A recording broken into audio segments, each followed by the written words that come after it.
इन दिनों income tax file करने का टाइम चल रहा है और सभी टैक्स पेयर्स के पास 31 जुलाई से पहले इसे फाइल करने का मौका है। ध्यान देने वाली बात है कि देर से इनकम टैक्स रिटर्न फाइल करने वालों को 5,000 रुपए की पेनल्टी देनी पड़ेगी। इस बार भी ऐसे लाखों टैक्स पेयर्स हैं जो पहली बार ITR फाइल करने जा रहे हैं। ऐसे में कई लोग बिना सही जानकारी के ITR फाइल कर देते हैं, जिसके बाद उन्हें इनकम टैक्स नोटिस का सामना करना पड़ता है।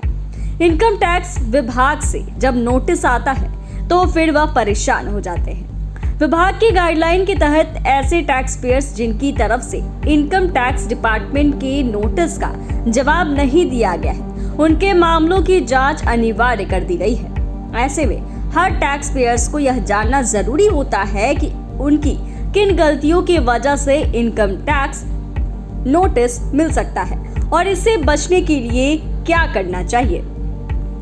इनकम टैक्स की धारा 142(1) के तहत यह नोटिस तब जारी किया जाता है जब टैक्स पेयर्स ने टैक्स रिटर्न दाखिल नहीं किया हो, किसी बैंक इंटरेस्ट, किसी प्रॉपर्टी के बेचने पर मिले long term capital gain loss से जुड़ी जानकारी हासिल करने के लिए भी विभाग नोटिस जारी करता है।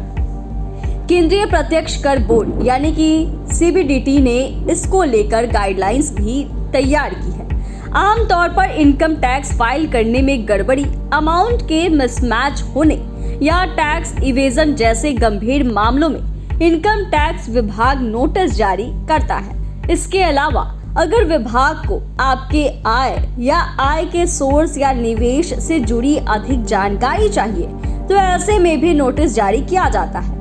आयकर अधिनियम के धारा 142(1) इनकम टैक्स अधिकारियों को रिटर्न दाखिल किए जाने की स्थिति में एक नोटिस जारी कर जानकारी मांगने का अधिकार देती है। जिन मामलों में रिटर्न दाखिल नहीं किया गया हो, उन्हें यह तय करने से आवश्यक जानकारी पेश करने को कहा जाता है। इसके अलावा इंक्वायरी के लिए भी IT नोटिस मिल सकता है।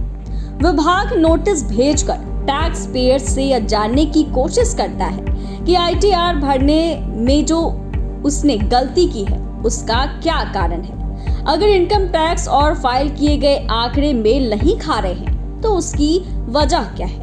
विभाग यह सुनिश्चित करता है कि किसी भी विभाग की गड़बड़ी को बढ़ावा ना मिले और सही समय पर उसकी जांच कर उसे ठीक किया जा सके। टैक्स पेयर्स जब नोटिस का जवाब देता है तब कई जानकारियां सामने आती हैं। इससे विभाग को जांच पड़ताल करने में मदद मिलती है।